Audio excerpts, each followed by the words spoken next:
Hi, everyone. Welcome to another edition of InMobi's Mobile Monday Q&A series. Today, we're very excited to have Davide Rosamilia from ID5 join us. Thanks for coming and chatting with us today. No, it's a pleasure. So I'm Davide Rosamilia, and I am the product director here at ID5, responsible for our overall roadmap and vision. And for those of you that are not familiar with ID5, ID5 is an identity solution, which has as the single aim of becoming essentially the new currencies, these ID-less or cookie-less world, should we say. So, we look at different solutions, such as universal ID that can replace current identifiers that have been deprecated, such as cookie and mobile IDs, and also other identity solutions, such as, for example, a cross-device graph in Europe. Fantastic. Yeah, thanks for joining us. And we have a lot to cover today. Identity and addressability are such huge topics, especially as cookies go away. As big identity changes are happening already in the mobile app space. So really happy to have you on board to offer your insights and expertise. So today, to jump in, we definitely want to focus a little bit on app publishers and app developers and their role that they play in the wider ecosystem. So to help us level set here, can you give us a sense of how the app publishers and developers that you're working with are thinking about addressability and identity? Yeah, I think that for app publishers, specifically for app developers that are less familiar with identity problem, because MAIDs have been a more reliable and stable source of identity and connection solution, this is a bit of a new issue. The recent changes with Apple, Google just announced the sunsetting or limitation, shall we say, on the Android ID, have taken some of these publishers a little bit by surprise. And we have seen a little bit of different attitude between more traditional publishers that also got a mobile app and therefore are already used to, identity issue on their website and not having addressable traffic. And app developers instead are like, okay, my addressable audience is going down, what I'm going to do, in the future, it's going to go down even more, it's going to disappear. And so they are definitely starting to get much more interested into identity solution and definitely starting to be much more interested into trying to, in general, evolve from the standpoint where they were. It's still an exploration phase, I would say, because MAIDs are effectively still available in most of the inventory. So for them, it's more a learning curve, start to experience, and also from an identity solution perspective to adapt solutions that were maybe born to be mainly web-based to also work on other channels.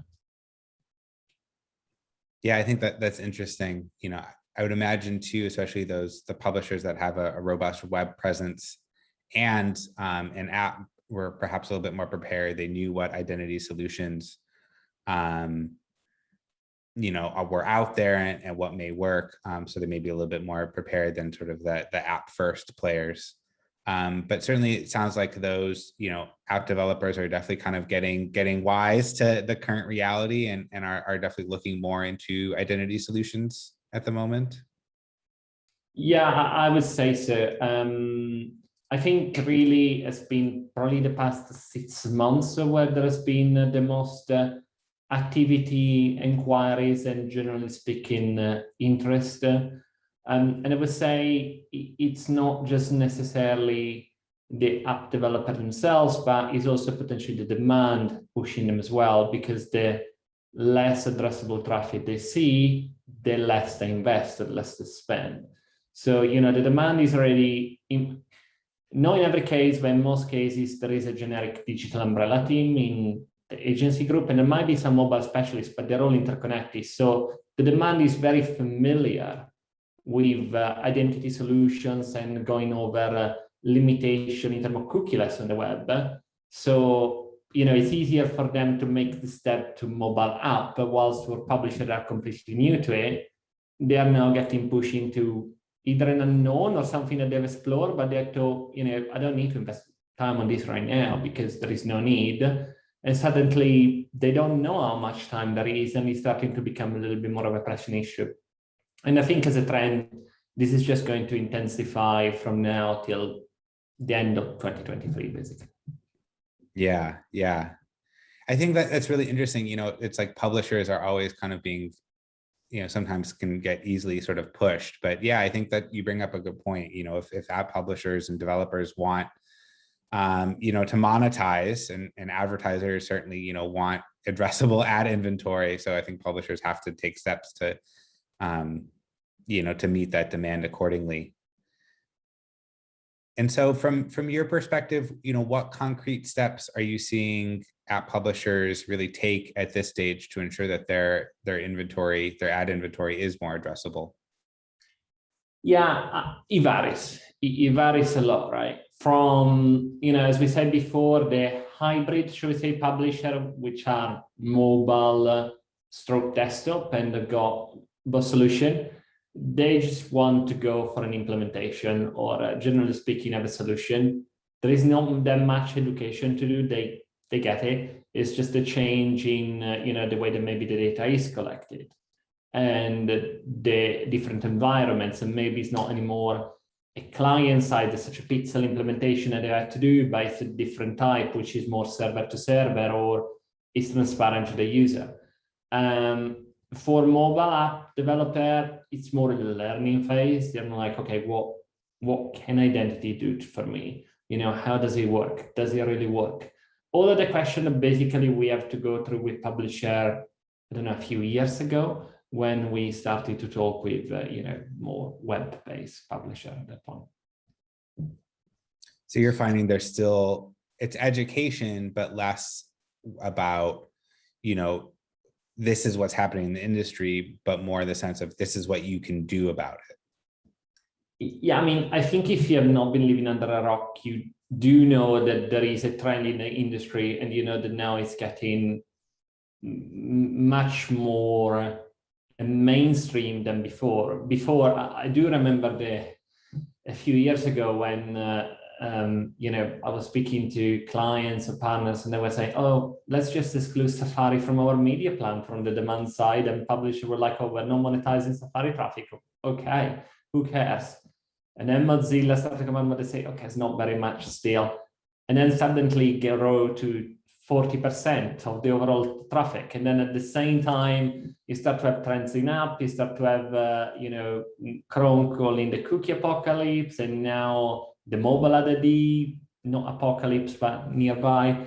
And so they know what's going on, and they know that it's kind of irreversible. So the good thing is that they're not trying to say, I'll stick to the mobile ad because it will always be available. And they're instead saying, okay, it's time to innovate, time to change.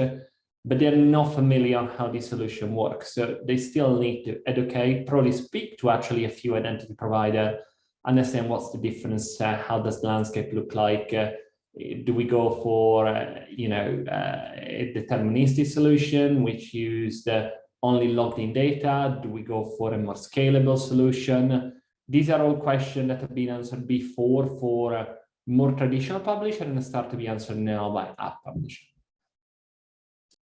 Yeah, I think you bring up some really interesting, good points. That a lot of this isn't necessarily new per se, and this is really just where the kind of the prevailing winds have been blowing for a long time.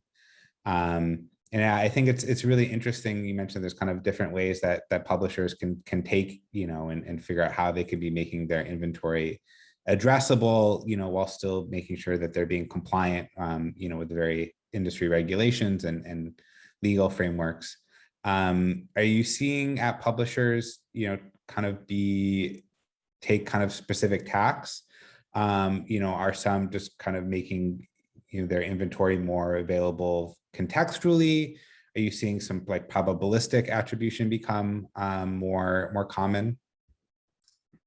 The contextual one is a very interesting one. It's actually not for every publisher, right? If we look at the majority of app developer and pure app developer, they are usually games, and there is little contextual that you can do in a game unless the game is already contextualized by itself, but that's a very different strategy.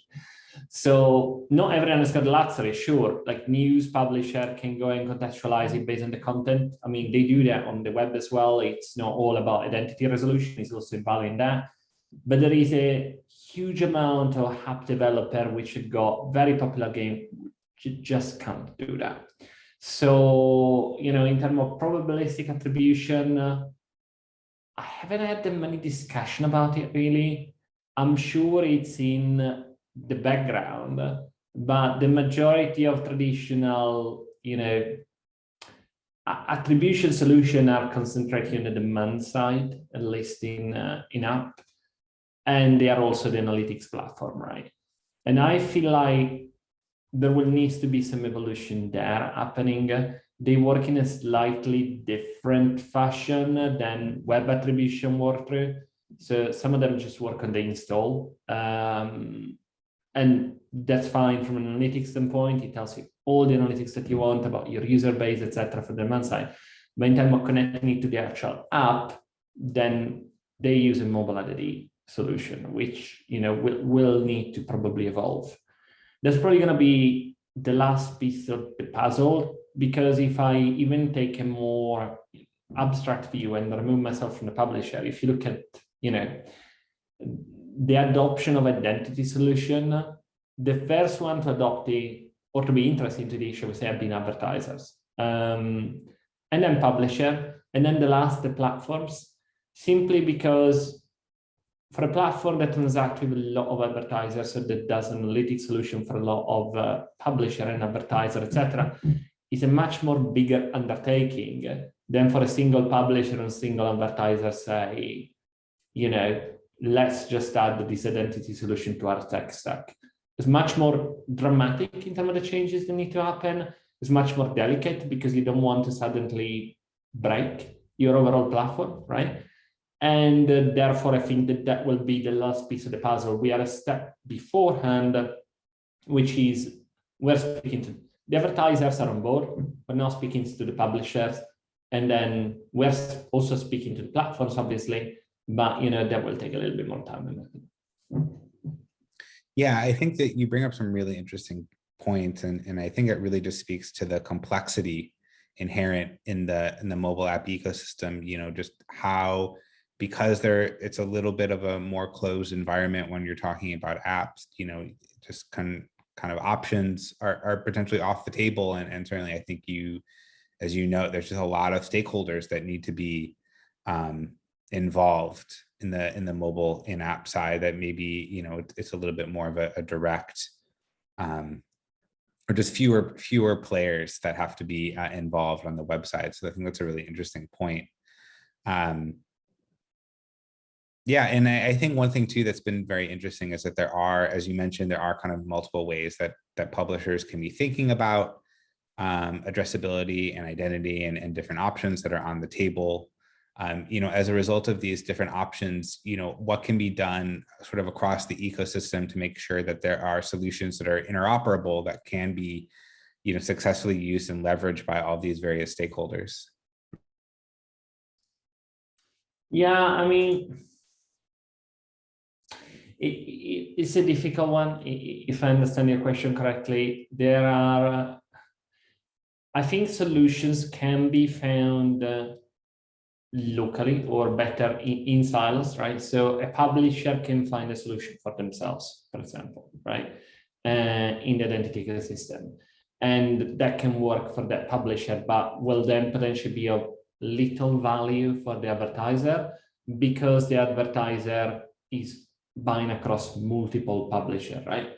So you need either multiple publisher solution, which then pose the usual problem of how do they work together? You know, who do I trust as a buyer, if I put my buyer for a minute? Or the solution need to come at a platform level, and then they will be across all of the different publishers. Publishers will still be the data owner, right? So they are the one collecting the data, feeding this identity solution. They are the fuel that power it. But ultimately, the engine is done on the buying platform, on the data platform, analytic platform, with a few exceptions in the case of, a direct buy. So if an advertiser is just buying from a publisher, all they care about is that is addressable between the two of them, and they don't care necessarily about the way in the middle. Yeah, that's a really interesting point. I'm glad that you brought up the data piece, especially on the publisher side, as the ones who do own that relationship ultimately with the user, with the people using their apps.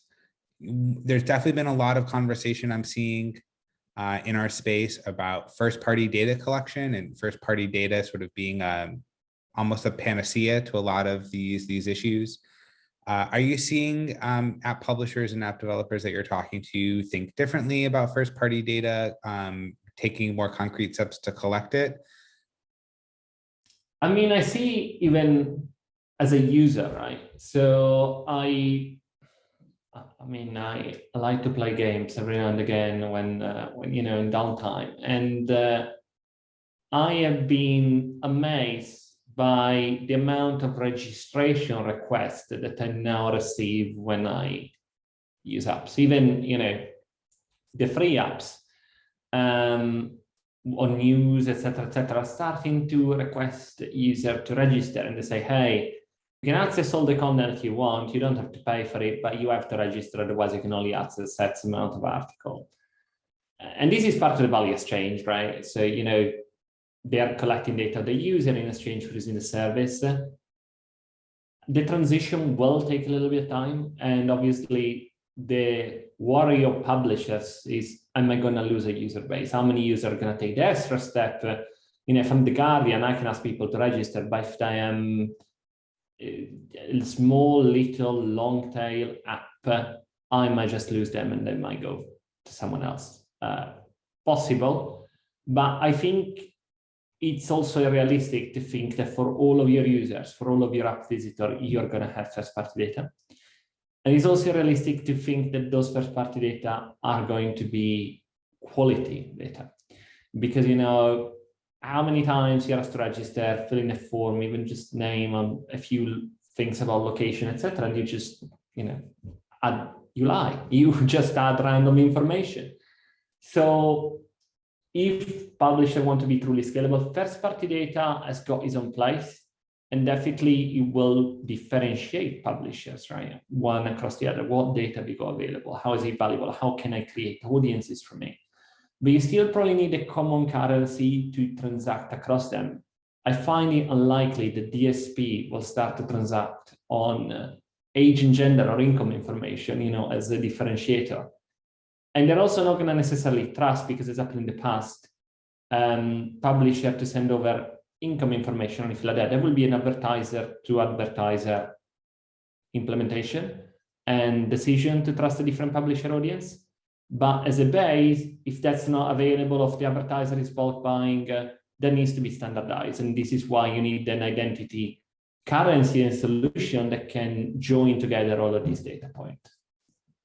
Yeah, I think, that if there's one, you tied in a lot of really good points there. I think that is really worth stressing that I think there is no one option that publishers can choose. And that's gonna be like, great, like I was getting identity from this source and now I'm getting it from this source. I think invariably it's just going to be a more complex ecosystem that the advertising world is going to have to navigate when it comes to apps, and that you have to be kind of thinking about things a little bit more holistically.